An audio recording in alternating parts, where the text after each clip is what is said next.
Se você agora introduz massa, você vai introduzir o mais meio e o menos meio. Tá? Quando você tem no caso do rarito spin, se a gente tiver uma partícula com um spin 3 meios e massa 0, ela vai ter dois estados de polarização, mais 3 meios e menos 3 meios. Como no caso do campo vetorial. Quando a gente introduz a massa agora, o que a massa vai fazer? Vai completar essa torre de helicidades. Ela vai introduzir a helicidade mais meio e a menos meio. Então ele agora vai ficar com todos os 4 graus de liberdade de um spin 3 meios massivo. Agora, se ele for Majorana, vai valer tudo que está valendo aqui. Só que a gente vai ter as projeções, mais 3 meios, mais meio, menos 3 meios. Mas você pode aplicar todos esses resultados de Majorana para um spin 3 meios que seja Majorana. Então, o caso do gravitino, né? A gente pega o campo do gravitino, você tem um campo de spin 3 meios, então tem um índice vetorial e um índice fermiônico. Ele é um campo de spin 3 meios, mas ele é Majorana. Então, você está impondo que o Ψ como de carga seja igual ao Ψ. Então, isso vale que se você pegar o Ψ com quiralidade left, tirar o conjugado de carga dele, isso vai te dar o Ψ com a quiralidade right. Para ficar de Majorana esse vale. Desde que seja fértil. O discurso da quiralidade para o meio, para 3 meios, é igual. Certo? Essa discussão é importante para nós por causa da massa, né, e da massa, quer dizer, o mecanismo de massa, da relação entre massa e carga na interação eletromagnética. Então, vou colocar a massa de Majorana, ela ficou dentro desse protótipo aqui, desse modelinho, né? É sempre alguma coisa leve com outra coisa leve. Eu posso ter objetos com uma certa quiralidade e eu posso formar a massa de Majorana. O problema todo da teoria, vamos dizer assim, da teoria é a massa não é colocada à mão. Né? Então a massa deve servir de uma quebra espontânea de simetria. Então, por exemplo, se eu tiver um dublete, né, diferente de um dublete massivo, né, eu aqui estou pegando o dublete com o dublete. Então, para eu vou pegar, por exemplo, isso aí estou falando disso, isso aqui é puramente análise espinorial. Estou falando de grupo de simetria interna. Mas no modelo padrão, o setor left, que é o neutrino, né, left, com o elétron left, o elétron carregado left, eles estão num dublete. Então, o setor left está num dublete do grupo de gauge. Está num dublete agora, representação meio, não de spin, mas representação meio do spin isotópico fraco. Eu tenho lá um dublete de SO2. Para eu formar uma massa de Majorana, então eu teria, do ponto de vista do SO2, eu tenho um férmio, eu tenho um meio transposto e vou estar multiplicando por meio. Então, um meio transposto por meio, isso aqui dá 0 e 1. Então, para eu poder formar um invariante de SO2, combinando dois dubletes left, eu não vou poder ter o dublete de Higgs. O Higgs é um dublete. Na teoria eletrofraca, o que salva tudo é que, quando a gente faz o termo de massa, a gente pega o dublete left, tá? Coloca aqui o singlete right, a gente pega aqui o dublete left, coloca aqui o férmio carregado right, é isso aqui. Eu tenho o neutrino left com o seu lepton left correspondente, num dublete. E o lepton right fica num singlete, de SO2. Então, quando eu vou formar um termo de Yukawa, eu coloco um dublete de Higgs. Então, o Higgs está na representação dele. Então, lá na teoria eletrofraca, no modelo de Samanglass-Weinberg, a gente faz constante de acoplamento de Yukawa para aquele left. Aí a gente pega o dublete daquele left para right. Coloca aqui o Higgs, pode colocar aqui o right, o left correspondente right, e coloca aqui o Higgs. Beleza. Só que, vamos olhar, isso aqui são os números quânticos, left, right, é o número quântico do grupo de Lorentz, é espaço-tempo. Vamos olhar agora a simetria interna, SO2. Esse dublete aqui é um dublete left. Então, do ponto de vista do SO2, isso é um dublete. É a representação meio de SO2. Do ponto de vista do SO2, isso aqui é um singlete de SO2. Então isso aqui tem spin isotópico 0 de SO2. Mas o Higgs é um dublete. Então eu tenho meio com 0 dá meio. E meio com meio dá 0 e 1. Então, ó, o escalar está aqui. Consigo formar um escalar desse objeto aqui, é um escalar de SO2, porque esse é left, esse é dublete de SO2, esse é dublete de SO2, mas esse é singlete de SO2. Se eu agora coloco a massa de Majorana, eu tenho dois dubletes, tenho um dublete left, então se eu quiser colocar, escolhi lá, por que eu não coloco a massa então completamente left? Então eu pegaria o dublete left, meio, outro dublete left, meio, em vez de botar o right, eu boto o left e boto o Higgs. Então eu tenho meio com meio, dá 0 e 1. E o dublete aqui é meio. Então, ó, meio com 0 dá meio. E 1 com meio dá meio e 3 meios. Ó. Desapareceu o 0, né? Não tem escalar. Então, se eu pegar os términos left, eu não posso ter um dublete de neutrino, eu não posso ter um dublete de Higgs, eu tenho que mexer no setor de Higgs. Se eu pegar um dublete left e combinar com um dublete left, quando eu digo dublete de SO2, dublete de SO2, meio com meio dá 0 e 1. Então, o Higgs não pode estar no singlete. Para poder combinar, se isso aqui já deu 0, o único jeito é eu colocar o Higgs aqui, ou no singlete, que não faz sentido, porque o Higgs não pode estar na representação fundamental, senão não dá massa para os quartos. Então eu preciso ter agora aqui, se esse cara que estiver na representação 1 com 1 dá 0, 1 e 2. Então eu consigo formar um escalar. Se eu pegar dois dubletes e um triplete de Higgs. Então para formar a massa de Majorana, para formar neutrinos de Majorana massivos, eu vou precisar de ter um triplete de Higgs.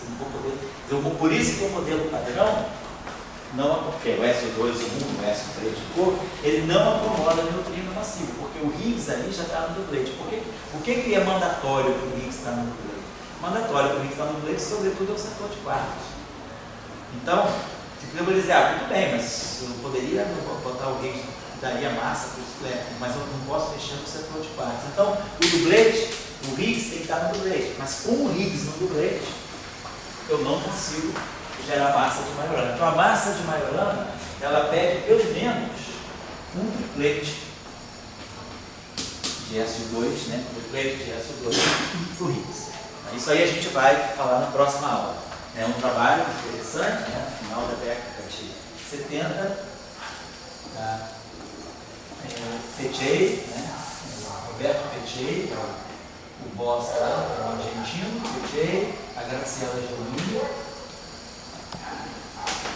e o Marco Foncadero. Esse Peccei é o que está na Califórnia? Aquele Peccei que estava meio Max Planck, meio Califórnia, é o Roberto Peccei. O Peccei Queen, da simetria de Peccei Queen. Ele fotografia? Eu tive com ele. Aquele encontro dentro do negócio de psicologia. Lembra? Ele veio aí, né? Ele está mexendo com física mesmo. Ele ligado, aquela coisa que o centro está no salão, o centro de pessoas humanas. Academia de Ciências do Terceiro Mundo. Mas a gente chama coisa de Roma. É a Academia Vaticana. Essa é a Academia Vaticana de Ciências. Ele é coisa de Roma. Ele foi ler o aula pra gente na Cícera. Não sei se ele deu o que pra gente, não deu um curso pra gente que era. Ele deu um pedaço do curso de teoria eletrofrágil. Ele deu uma série de aulas do curso de teoria eletrofrágil, que era a discussão do neutrino massivo. Nessa época ele era professor lá no Max Planck. E aí a Graciela Giannini, ela é argentina, mas ela fez uma escola que havia antes da Cícera. A Cícera começou em 78, antes da Cícera tinha Advanced School of Physics. Ela fez Advanced School of Physics e o Marco Foncadero, eu acho que ele era de Harvard. Tá? Eles fizeram esse trabalho, um trabalho muito citado, um trabalho clássico. Foi o primeiro trabalho que introduziu a noção de neutrino. Porque por que o Peccei entrou nesse trabalho? Porque o Peccei já vinha trabalhando naquela simetria de Peccei com a questão dos áxions. que é a questão do áxion anteceder. E aí esse trabalho aqui, o trabalho do Petit, da Giovanni e do Montanelli, eles introduzem triplete de Higgs, e aí o modelo automaticamente tem uma simetria global extra, e essa simetria global extra é quebrada espontaneamente. E aí aparece esse chamado, que eles chamam lá de majorons, né? Aparecem uns objetos de spin, quer dizer, quebra-se essa simetria, aparece um bóson de Boltzmann, né? E eles chamaram, como esse bóson de Boltzmann está associado a fé, quer dizer, o bóson de Boltzmann é um bóson, não é um ferro de Majorana, né? Ele aparece em conexão com a massa de Majorana dos neutrinos, eles chamaram esse objeto de majoron. Então, se vocês olharem na literatura, né, tem essa partícula que é o majoron. Esse majoron, ele apareceu a partir desse trabalho. Foi a primeira vez que você falou de majoron, e é uma partícula que pode também, quer dizer, existe uma fenomenologia para ele ligada à matéria escura. O majoron apareceu nesse trabalho aqui, esse trabalho foi publicado final de 80, ele é um trabalho publicado em 80, mas eu vou trazer a referência porque a gente vai precisar usar ele. Ele é um Physics Letters, em que eles introduzem então um triplete de Higgs para dar massa. Então o modelo padrão, a teoria eletrofrágica é estendida, em vez de SO2 left vezes o 1 isotópico, né? Então ele passa a ter SO2 left, SO2 right e o 1. E aí tem o setor left, tem o setor right, mas além do duplete de Higgs, então além do nosso famoso duplete de Higgs, né? O duplete Φ0, Φ+, Φ0, coloca-se também um triplete de Higgs. Eu troco o triplete, como é SO2, o triplete está na representação adjunta, o triplete ele aparece sob a forma de uma matriz, né? 2 por 2, né? 3 graus, quer dizer, coloca aqui como se fosse um Higgs. Aqui 0, menos Φ0, aqui coloca um Φ+, e aqui coloca. Então tem um triplete, tem 3 objetos reais aqui, Φ0, a parte real desse, que está aqui, e a parte imaginária desse, que está aqui. Então, o triplete de Higgs é descrito sob uma forma de uma matriz 2 por 2, que está na representação de chumbo de SO2.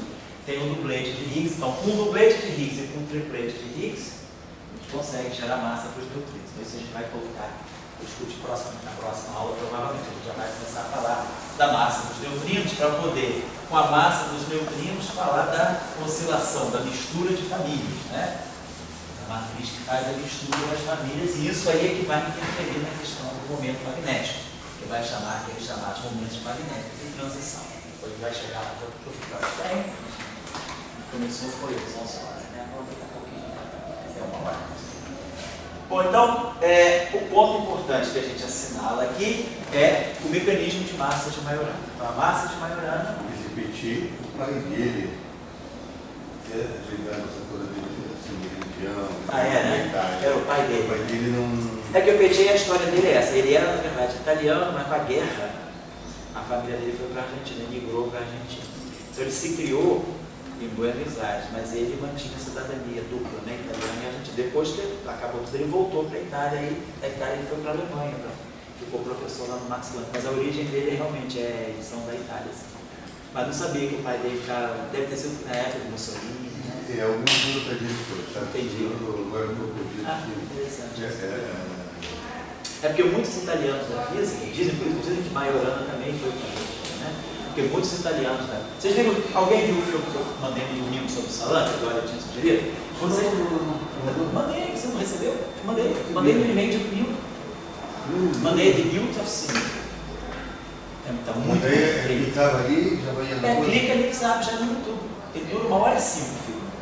É 1h05 o documento. Eu até mandei um e-mail para o Bussardo, ele respondeu, ficou muito feliz. E ele já me mandou pelo correio, ele fez um filme agora sobre quanticorpo. Ele falou que vai me mandar. Não está no YouTube ainda não, ele já me mandou pelo correio. Ele falou no dia seguinte, na segunda-feira, ele já botou no correio para mim. A hora que chegar, a gente projeta aqui. Mandou pelo correio. Mandou pelo correio porque ele mandou o DVD. Ele falou que não está no YouTube ainda, porque o do salão está no YouTube. Mas ele falou que estava sem o do salão original, só ele me mandar. Ele falou, vou te mandar o que eu fiz agora recente do quanticorpo e a física de neutrinos. Ele falou que está muito legal, ele conseguiu formar uma equipe muito boa, o ICPT deu um dinheiro bom e tal. E aí, quando chegar, a gente projeta aqui um dia. E aí eu falei, ó, pô, o salão é emocionante, tá muito claro. Aí todo mundo ali, cara, é emocionante mesmo. O Bertotti tá ali, a Marte. O Silvio Pesada me mandou, e tem uma foto lá daqueles congressos. Sei, tem uma foto grande de um congresso lá. Daquele congresso que está o Silvio e está aí. Ah, é mesmo? Ah, e tem uma foto grande de um congresso lá mesmo. Está preto e branco até essa fotografia. É mais no final do filme. Mas depois você dá uma olhada. Eu não reparei. Você reconhecer. Se parar a imagem, eu não reparei. Porque eu vi o filme, eu vi até 2 vezes. Você viu 1 hora no filme? 1 hora e 65 minutos. Está muito perfeito. O que ele fala assim? Não, primeiro começa assim, a origem dele lá no Paquistão, lá que eles são a Ahmadiyya, né? Toda a origem do pai dele, conta um sonho do pai dele. Depois vai caminhando, a questão, ele sendo muito no Buddhist com o Salam, a questão da fundação do CPT, o Buddhist dá um espaço muito bonito para o Buddhist. E fala um pouco da evolução, aí fala o Bertotti, que foi diretor também, fala a Marte. Não, o Bertotti está vivo ainda também, cara. Guirardi, vocês viram o Guirardi? Não sei se você viu o autor do curso de teoria de grupo, está lá, é um meio gordinho, de óculos, bem careca, que fala rápido pra caramba. Está lá, G.C. Guirardi, é ele que é o Guirardi no livro de teoria de grupo, né? Parece o Guirardi faz um depoimento muito legal também sobre como o Salam percebia a simetria. A Rantibar da Eni fala também, fala o Rantibar, falante. Fala, John Thompson não fala o Rantibar, Narayan também não fala o Quevedo, o diretor do CPT que fala o Rantibar daí. Aí lá da Cissa fala o Amarte, que foi justamente, o Amarte foi diretor da Cissa, ele também era um italiano que emigrou para a Argentina, viveu na Argentina muitos anos, período de perseguição, depois voltou para a Itália, ele foi diretor da Cissa. O ex-diretor do ICTT, o Srinivasana, fala também, aquele indiano, Maryland, fala também. E o Virasoro fala também, o depoimento do Virasoro, que foi o primeiro sucessor de Salam na diretoria. O Furla não fala, o professor Furla não sei se não estava presente, eu não sei porque, mas o Furla não está falando, o Iembo não fala, da Cissa não fala quase ninguém. O que o senhor fala da simetria? Não, o Salam ele coloca assim, a influência, claramente a influência do Dirac, né, sobre ele. Fala, da Inglaterra fala o Aishan, fala o Gordon Fraser, fala o Heifert, fala o Keble, da Inglaterra fala o Frank Close. Close também fala. Close, até a entrevista do Close é no Castelo de Miramar, ele fala lá, que foi a época que ele foi na Cissa fazer o seminário. Então estava lá o Frank Close. Dos ingleses falam esse. Fala também do Google. Não, falam sobre o papel do Salam. Eles falam mais sobre a figura do Salam. Quem fala mais sobre a percepção do Salam, sobre a simetria, é o início do filme mesmo. Você não tem ninguém que faz. O pessoal fala muito da figura. Esse pessoal fala muito da figura humana do Salam. Aparece o John Strassadi também. Só que o John não fala não. O John está quietinho lá na fotografia. Mas assim, eles falam mais assim, a percepção, quer dizer, a guia que o Salam teve, né, a respeito da simetria para propor a questão da simetria quiral, a falta de. Para o Paes, né, aquela pergunta, por que o Salam fez aquele paper de 15 de novembro de 57, quando ele introduz a simetria quiral, foi uma pergunta que o Paes fez a ele. O fóton não tem massa. Quem está por trás é a simetria de Gauge. Naquela época, o neutrino não tem massa. Quem está por trás da falta de massa do neutrino? Aí Salam veio com a saída da simetria quiral.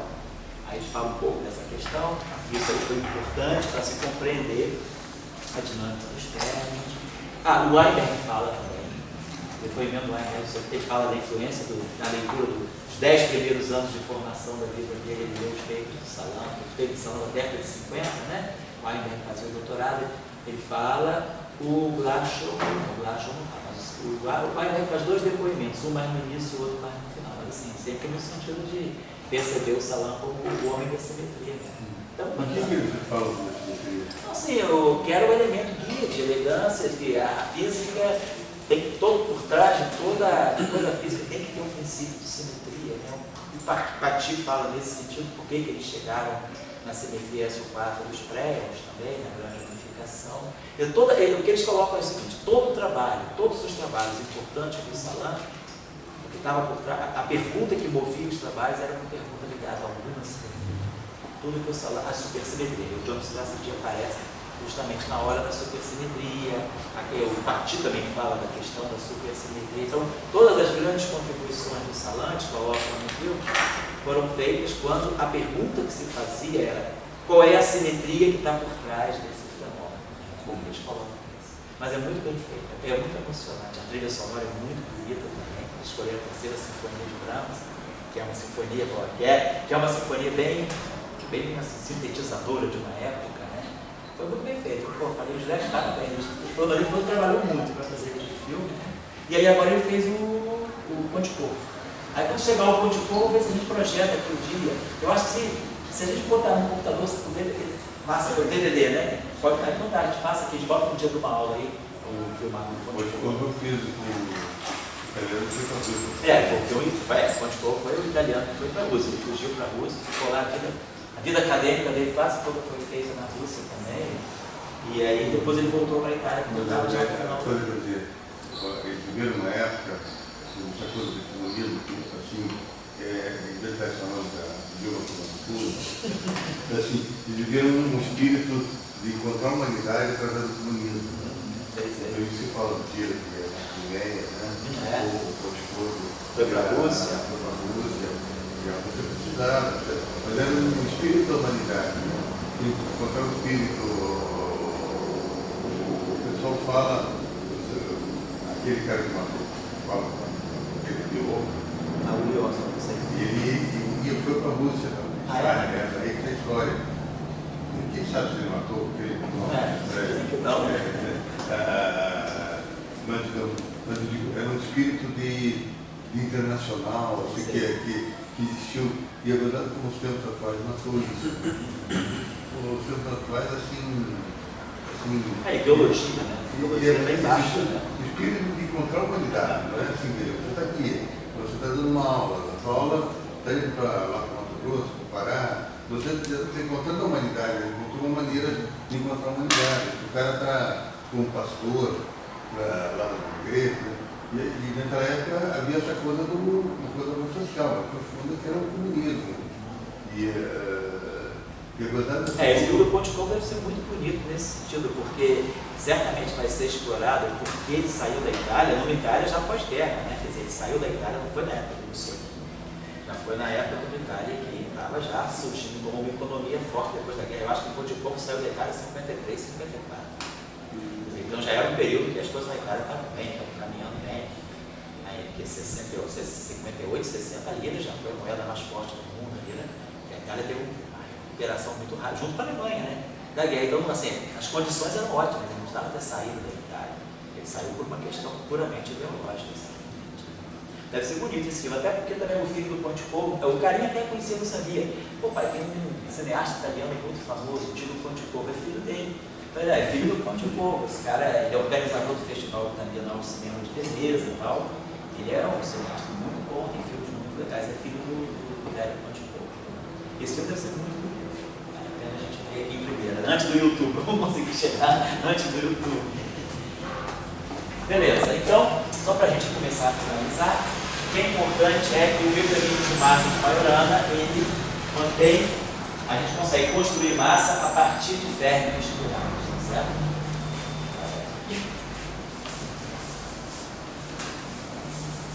Bom, vamos lá agora. Só uma outra coisa que vai ser importante para finalizar, uma outra propriedade importante a respeito dos Majoranas é a formulação, quer dizer, o fato de que se eu tenho um distribuidor de Majorana, se nós temos tem certas propriedades aqui que a gente tem que colocar, vamos colocar o seguinte: se eu pegar, vamos estudar uma propriedade geral, propriedades gerais de lineares fermiônicos, e depois a gente vai transcrever para Majorana. Propriedades. Isso aqui que vai ser fundamental para a questão da estrutura da corrente. Propriedades gerais de bilineares fermiônicos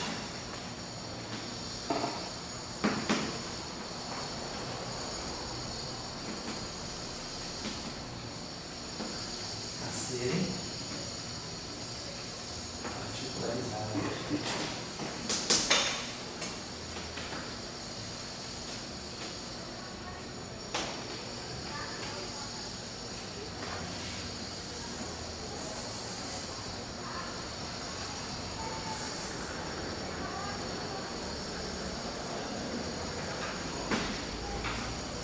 Depois a gente vai particularizar ela para os espinores maiores.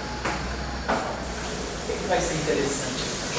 Bom, outra coisa que vai ser importante para nós é levar, e você já viu isso em outras situações, é que os campos fermiônicos, né, quando a gente fala de campos fermiônicos, não de funções de onda, mas de campos fermiônicos, a gente está falando de campos que têm valores numa álgebra de Grassmann. Então, eles são campos anticorrutantes. Né? Então,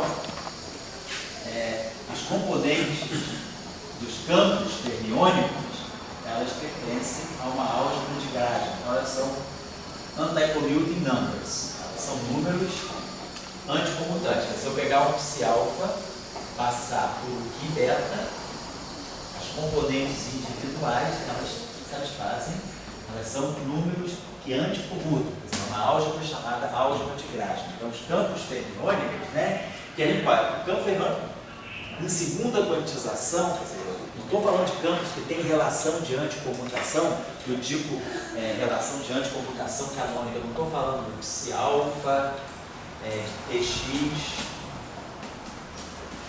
com psi beta, de ti, relação de anticomutação a tempos iguais.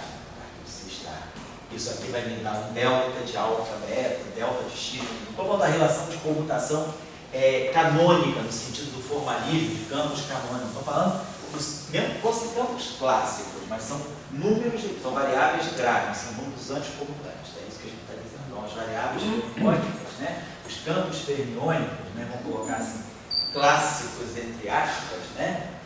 Clássicos entre aspas, porque a gente sabe que não tem uma maneira, assim dizer, clássica da gente trabalhar com variáveis anticomutantes. Mas a gente fala de clássicos no sentido de que esses campos ainda não são operadores que satisfazem a regra de anticomutação em segunda quantização. Certo? Então vamos lá.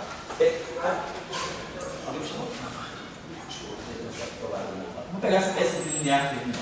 Psi barrado aqui. Vamos pegar esse objeto aqui. No espaço esquidorial é um número, é um escalar, o espaço esquidorial, não tem componente, né? Psi barrado aqui, é um produto escalar. Então, esse objeto aqui, eu posso tirar o transposto dele, vai ser igual a ele.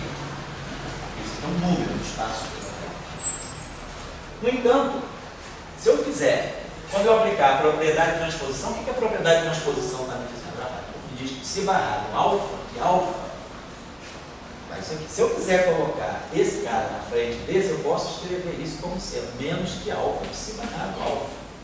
Eu troquei, quando eu transponho, eu troco a ordem, mas esse objeto aí é um objeto anticomutante. Então, ao transpor, eu posso usar a propriedade de transposto aqui, vai ficar aqui transposto, psi barrado transposto.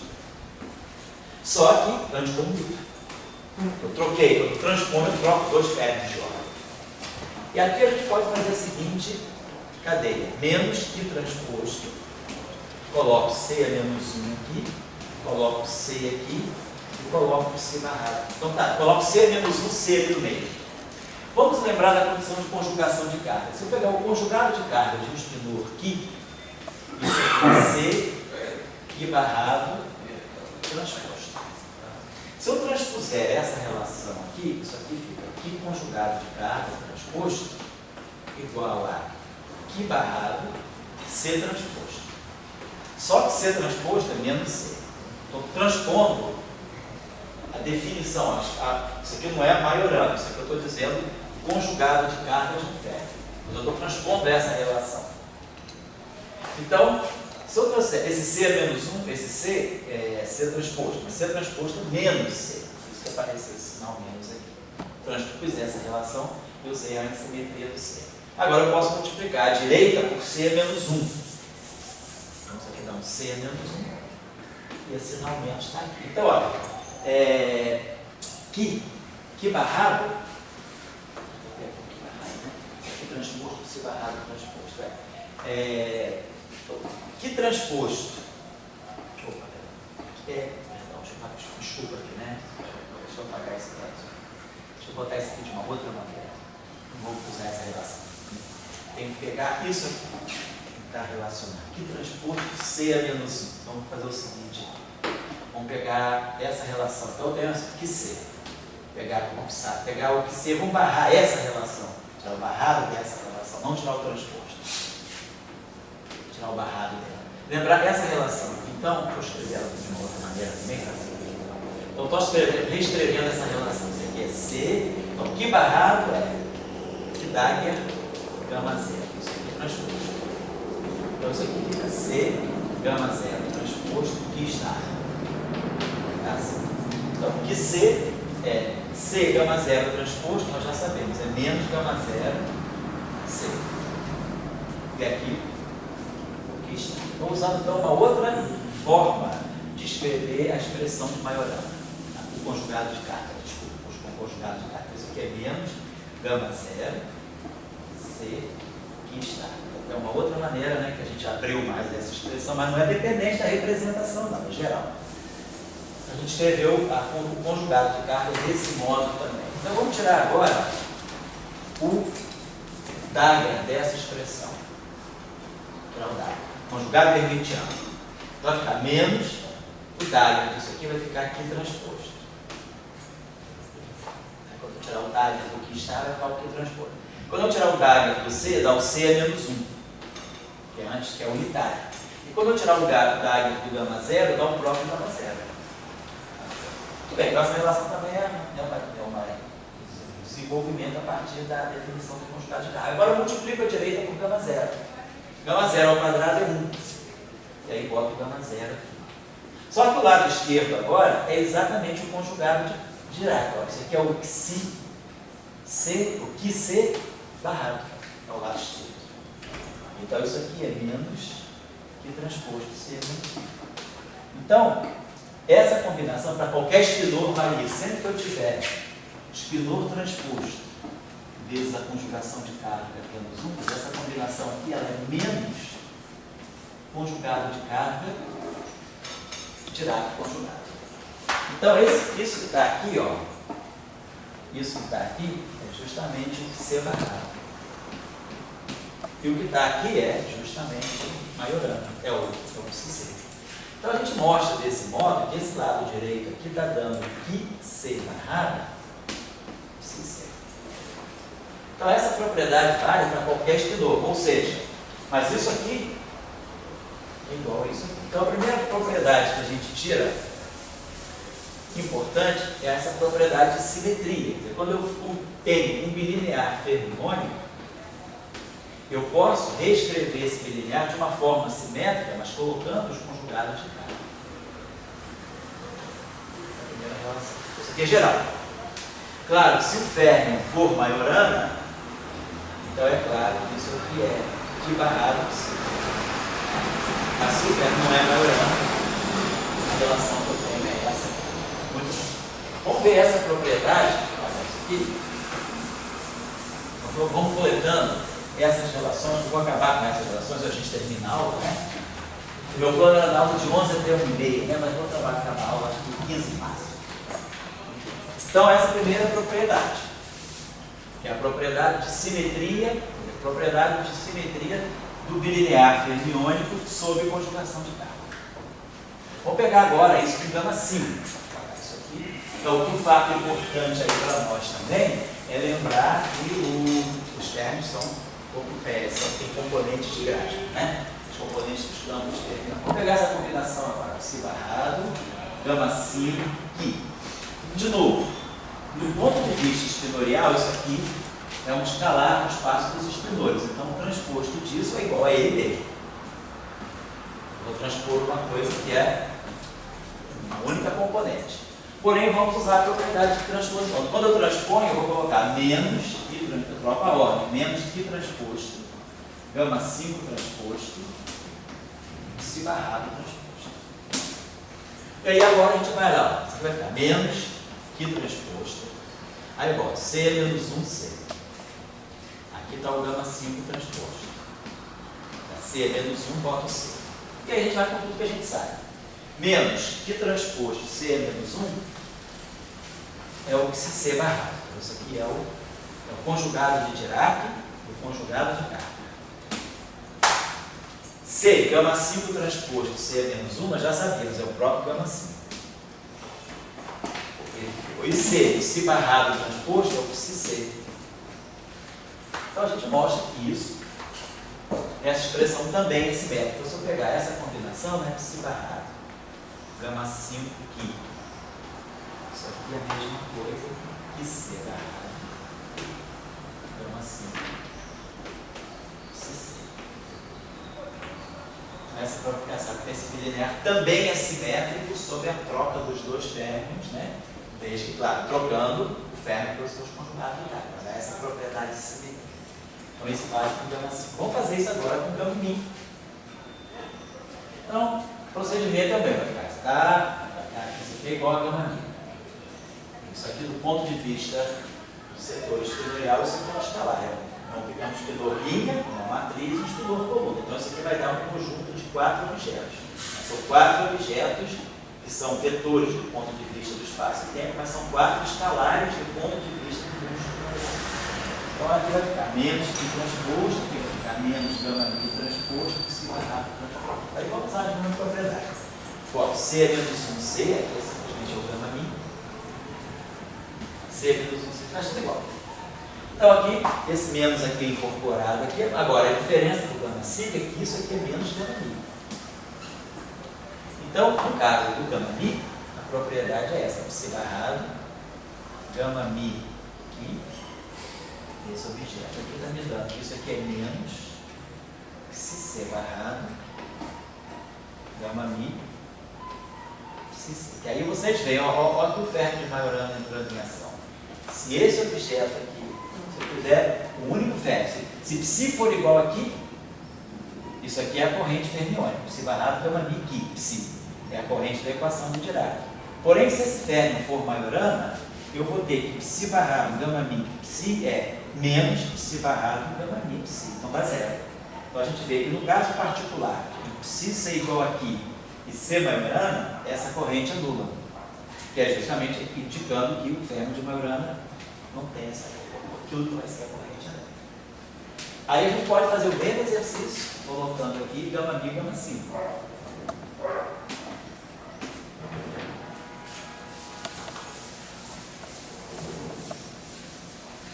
Então, aqui vai ficar, aqui do lado direito vai ser sempre um escalar. Isso aqui a gente vai estar transpondo alguma coisa que não é um espidor do espaço espidorial. Agora, usando aqui as propriedades, você vai ficar menos que transposto, gama 5 transposto, gama mi transposto, psi barrado transposto. Menos vem por causa das coordenadas, das variáveis, as componentes serem coordenadas de gráfico. Aí aqui vai colocando o IC menos 1C. C menos 1C, C menos 1C. O primeiro termo, que é o conjugado de Dirac e o conjugado de carga. C gama 5 transposto, C menos 1 é gama 5. C gama mi transposto, C menos 1 é menos gama mi. E C psi barrado transposto, psi C. Agora, gama mi e gama 5 anticomutam. Então eu posso botar o gama mi aqui, o gama 5 aqui e botar um 5 mais aqui. Então, vamos colocar essa relação para cá.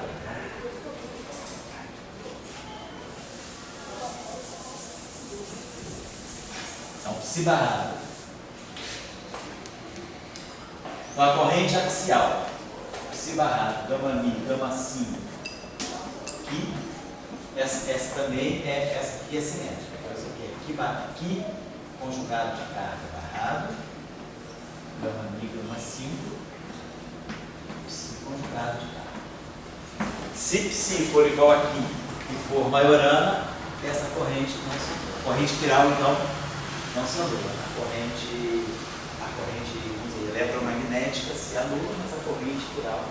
Só para completar aqui, a gente pode colocar aqui psi barrado, sigma mi, é o gama mi, né? Aquele objeto em dois índices, né? A combinação é o gerador do grupo de Lorentz, gama 5 aqui. Então, fazendo o mesmo exercício, usando aquele fato de C, gama mi, transposto C menos 1 é menos gama mi, a gente vai ter no final de tudo, isso aqui é menos que C barrado, gama mi, psi C. Então, para o psi setor tensorial, a relação é de antissimetria, como no caso da corrente.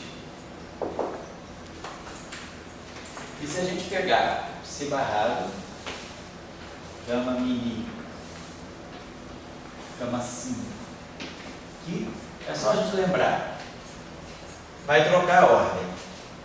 O gama 5 fica com o sinal mais, o sigma mini fica com o sinal menos. Mas o gama 5 comuta com o sigma mini, então esse sinal aqui mais recupera, fica menos que C barrado, o sinal menos persiste, mesmo colocando o gama 5 aí. Fazer o cálculozinho direto, vocês podem observar isso. Então tá lá. Então a gente sabe como é que esses bilineares fermiônicos reagem, né, quando a gente transforma partícula, quer dizer, partícula em antipartícula, a gente faz a conjugação de carga, vamos dizer assim. Então, por exemplo, sob conjugação de carga, a corrente eletromagnética pega um sinal menos. Sob conjugação de carga, a corrente espiral ela é par, pega um sinal menos. Se eu fizer uma transformação de conjugação de carga, que é quando eu levo qualquer ferro no seu psi, é por isso que a corrente, o campo eletromagnético, ele tem que ter conjugação de carga negativa. Se eu faço a conjugação de carga do campo eletromagnético, apesar dele ser neutro, ele ganha um sinal menos. Por quê? Porque a corrente eletromagnética, se eu tiver essa interação eletromagnética, é psi barrado, gama mi, psi a mi. Então, essa é a interação eletromagnética. Se eu faço uma transformação de conjugação de carga, eu vou ter é psi barrado, gama mi, psi conjugado de carga, a mi conjugado de carga. Conjugado de carga é toda a interação eletromagnética. Só que por conjugação de carga, psi barrado, gama mi, psi é menos psi barrado, psi c barrado, gama mi, psi c. Então, sob transformação de conjugação de carga, eu vou ter e aí eu vou ter menos psi c barrado, gama mi, psi c, tá? Conjugação de carga da corrente eletromagnética, ela troca os caras de ordem, só nesse caso psi igual aqui, né? Mas troca os carinhas de ordem e bota em cima menos. E aí, e aí isso aqui vai me dar o A, Mi conjugado de carga. E para que a interação eletromagnética seja invariante por conjugação de carga, depois de eu fazer a conjugação de carga, eu tenho que ter a mesma interação. O Lagrangiano tem que ser invariante. O único jeito, então, é dizer que o AMI é menos MC. Então, a conjugação de carga, quer dizer, o campo eletromagnético é menos MC, a conjugação de carga dele. E aí, quer dizer, fica a interação de carga. A interação eletromagnética fica invariante de conjugação de carga. Bom, então isso aqui amarra. E aí vocês observam que quando a gente fez todos os cálculos lá, naquelas aulas para estudar a estrutura da corrente eletromagnética, a gente identificava os momentos e depois a gente usava as decomposições de Born. E aí via dentro das matrizes gama como é que os índices, né, podiam aparecer. A gente precisava pegar todos os bilineares possíveis. No caso dos férmions de Majorana, a gente vai ver isso aqui é zero, isso aqui é zero, isso aqui é zero. No caso dos férmions de Majorana, só sobrevive isso aqui, esse cara aqui, que é o pseudo escalar, o pseudo escalar e o pseudo vetor. O vetor, o tensor e o pseudo tensor são descartados. Então isso já reduz bem a estrutura da interação eletromagnética, né, da corrente eletromagnética. Então, na próxima aula, a gente vai começar a aplicar um pouco mais isso, quer dizer, a consequência disso, na descrição do eletromagnetismo dos neutrinos. Eu acho que saiu tudo que precisava ver de propriedades de conjugação de carga, doutrina de Majorana, termo de Majorana. Eu acho que é só já pegar o caso. Conjugação de carga, como é que é sobre ela e a conservação de carga? Oi? A conservação de carga e a conjugação de carga. Entendi. Não, quer dizer, a conjugação de carga, primeiro, a conjugação de carga é uma simetria, uma transformação discreta. A conservação da carga está associada à simetria de Gauge, né? Que é uma simetria contínua. Então, as origens são distintas, né? A simetria de Gauge, ela não te leva também partícula e antipartícula. Ela funciona para a partícula que funciona para antipartículas separadamente, mas ela não faz a transição partícula-antipartícula. Conjugação de carga, a gente faz a passagem da partícula para antipartícula. Você pode ter simetria por conjugação de carga sem ter simetria de gauge, necessariamente. Não precisa ter simetria de gauge local. Né? Você pode, claro, se você está falando de uma carga, se essa carga for consertada, tudo bem, mas você pode, a conjugação de carga, ela não está te dizendo que a carga é consertada, ela está te dizendo que você passa de uma partícula para antipartícula. Agora, se você atribui esse número quântico, existe uma carga, e eu vou classificar os meus estados físicos com uma certa carga, então a partícula tem uma carga, a antipartícula tem outra carga oposta, e quando você chega a esse ponto, já está implícito para você que se você atribuiu essa propriedade da partícula ter uma carga, porque essa carga é um bom número quântico, então ela deve ser conservada.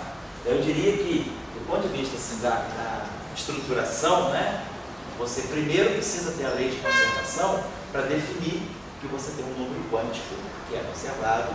Você vai definir uma lei de conservação, aquele número quântico é um bom número quântico. Por que ele é conservado? Aquele objeto, aquela simetria, aquela carga comuta com o newtoniano. Então você tem uma carga que comuta com o newtoniano, então ele é um bom número quântico, ele pode ser declarado ao mesmo tempo que você declara o valor da energia. Então é um bom número quântico. Então você vai usar, e a partícula tem essa carga. Agora, a conjugação de carga, o que ela vai fazer? Ela vai levar a partícula na antipartícula. Ela vai pegar essa carga e vai levar menos a carga.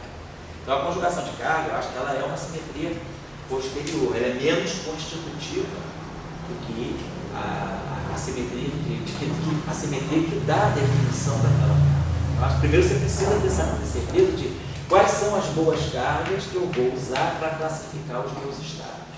No momento que você está de posse de todas essas cargas que você usa para classificar os seus estados, você vai para a simetria de conjugação de carga. Mas são duas simetrias independentes. A pergunta é, faz sentido falar de conjugação de carga se eu não tenho conservação da carga? Isso eu estava mais ou menos perguntando. Fazer sentido faz. Porque a conjugação de carga é simplesmente uma simetria discreta que te leva a partícula, que é uma simetria que não é contínua, você não tem lei de conservação associada a ela, não tem teorema de Gödel. Mas eu diria que do ponto de vista estrutural, você primeiro tem que buscar as leis de conservação para poder definir todas as cargas que são conservadas e que comutam com o newtoniano, e dessas cargas saber quais comutam entre si, para você chegar e dizer, eu tenho um objeto que tem tais números quânticos, tem um número máximo, né, que é a energia de repouso, tem certa massa, tem certo spin, tem certa carga, tem certo spin isotópico, tem certo número leptônico, tem certo número bariônico. Você dá um conjunto de atributos, né, que são todas as cargas conservadas. E aí, isso aqui vem das simetrias, das conservações. Aí depois você faz uma conjugação de carga, que aí troca o sinal das cargas. Acho que aí é outra etapa, né, do processo. Tá bom, então vamos dar um... Obrigado aí pela atenção de vocês hoje. Está começando o jogo agora de que México com Camarões, depois tem Espanha com Holanda, né? E aí semana que vem. Vai assistir Holanda? Vai assistir na assiste aí no DVD. Dá para assistir na internet. No YouTube vai passar, né? Foi brasileiro? Eu nasci aqui. Nasceu aqui, não é brasileiro. Agora você é de Guará, né? Você é de Guará, não certo? Paraibuna. Paraibuna, tá certo. Aqui, galera. Então, semana que vem, pelo que eu estou sabendo, terça-feira tem jogo no Brasil. Então, nós não temos nenhum compromisso. Quarta tem eletromagnetismo, normal. Quinta é feriado nacional, porque é Corpus Christi, né? De qualquer maneira é feriado. Sexta tem jogo. Então, eu estou pensando em fazer o seguinte, aula na semana que vem, como quinta é feriado, e tem um pessoal de Belo Horizonte, o pessoal da UFMG que vem aqui para discutir umas coisas, os caras vão viajar, para chegar aqui e discutir pouco, mas eu vou ver se eu dedico uma parte do meu dia para discutir com eles. Então eu libero a gente quinta-feira, e aí sexta-feira, se possível, eu coloco, talvez eu dê prioridade, eu dê uma aula de eletrodinâmica, de novo, que a gente está com 13 aulas de simetrias, mas agora a gente vai para a 9ª aula de QED. Então para a semana que vem eu dei um empurrãozinho a mais no QED, e como a gente terminou um capítulo fechado de simetrias, que foi potencial efetivo, a gente pode dar um tempinho. E aí daqui a 2 semanas a gente retoma a simetria para falar de quebra dinâmica de simetria. E a semana que vem a gente então sacrifica a simetria e deixa só a QED na sexta-feira mais cedo também, porque ele ia ter algum jogo importante à tarde, né? Tá legal. Aí depois de terça-feira o Brasil volta a jogar quando? Eu acho que segunda-feira. Na outra segunda. Fiquei aqui no segundo. Na outra segunda. Então tá legal. Então por hoje é só amanhã, mas amanhã não tem não. Amanhã não tem aula de iniciação científica.